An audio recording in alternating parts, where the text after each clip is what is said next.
Deus abençoe você, Deus abençoe a sua vida, Deus abençoe a sua família. Trago uma reflexão aos nossos corações que está em 2 Crônicas, capítulo 17, versículo 6. Quando nos diz assim: tornou-se-lhe ousado o coração em seguir os caminhos do Senhor. Tornou-se-lhe ousado o coração em seguir os caminhos do Senhor. O relato bíblico aqui está falando acerca do rei Josafá. O rei Josafá, ele no início da sua trajetória, do seu reinado, ele tomou uma decisão. E o versículo 6 nos diz aqui que o coração de Josafá tornou-se ousado em seguir os caminhos do Senhor. O que é um coração ousado? Um coração ousado é um coração comprometido em seguir os caminhos do Senhor. Um coração ousado trata-se de alguém que não se conforma em fazer somente aquilo que todos fazem ou aquilo que a maioria faz. Um coração ousado é um coração determinado. Determinado em seguir aquilo que o Senhor nos orienta. Eu pergunto aos nossos corações, ou eu pergunto a cada um de nós, como andam os nossos corações? Como anda o nosso comprometimento? Será que há em nossos corações essa ousadia, esse comprometimento, essa decisão de ir além, de não fazer aquilo que todo mundo faz, mas ir um pouco além, ir um pouco mais? Ter um coração ousado trata-se de uma marca que agrada ao Senhor nosso Deus. O que Josafá fez no início do seu reinado é marcante. Quando nós lemos o contexto de 2 Crônicas, capítulo 17, nós encontramos que Josafá ele tomou algumas atitudes espirituais ou algumas direções espirituais. Uma primeira delas, e trata-se de uma atitude que todos nós devemos tomar, é o fato de que Josafá ele se comprometeu em obedecer ao Senhor.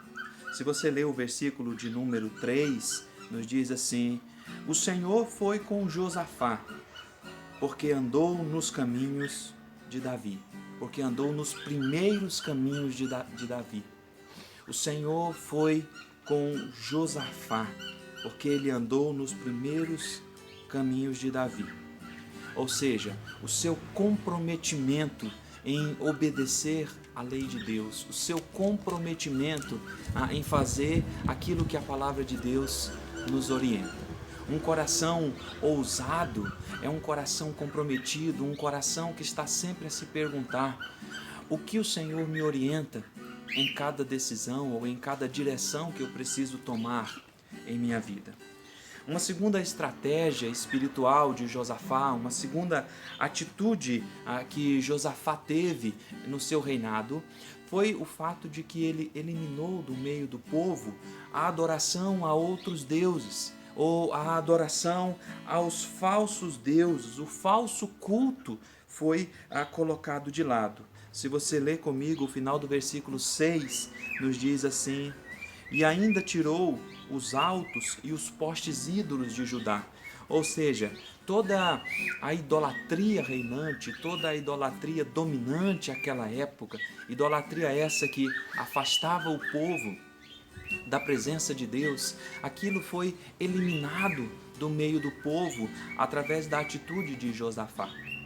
Eu pergunto a você, será que nós temos colocado outras coisas, outras pessoas no lugar que é de Deus? Será que nós temos construído os nossos próprios altares, construído os nossos próprios ídolos? Se isso tem acontecido, eu desafio que você prepare o seu coração para ser um coração ousado na presença de Deus, um coração comprometido com Deus, um coração que se dispõe a afastar de si tudo aquilo que está ocupando o lugar que pertence a Deus. Uma terceira estratégia de Josafá está no versículo 7 até o versículo 9 de 2 Crônicas 17, quando vai nos falar que ele enviou sacerdotes, ele enviou homens que ensinassem a lei de Deus, que ensinassem a palavra de Deus ao povo. Ou seja, Josafá, ele colocou a lei de Deus, a palavra de Deus, no lugar que ela precisa estar, no meio de um povo, no meio de uma nação. Eu pergunto a você, qual lugar a palavra de Deus tem ocupado em sua vida? Será que você tem, será que nós temos dado a devida prioridade que ela precisa ter em nossa caminhada?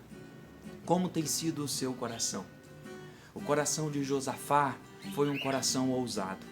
E a minha oração é que Deus, ele dê esse coração a nós. E eu quero desafiar que você faça essa oração. Converse com Deus. Fale para Ele. Pai, dá-me um coração ousado. Um coração ousado para te buscar. Porque à medida que você tiver esse coração ousado na presença de Deus, você obedecerá à palavra do Senhor. Você tirará da sua vida aquelas coisas que têm impedido você de dedicar-se completamente a Ele. E você colocará a palavra de Deus como centro, como prioridade em sua caminhada. Que Deus abençoe você, que Deus abençoe a sua família, que Deus abençoe essa palavra e que ela cumpra o propósito que ela tem para cada um de nós.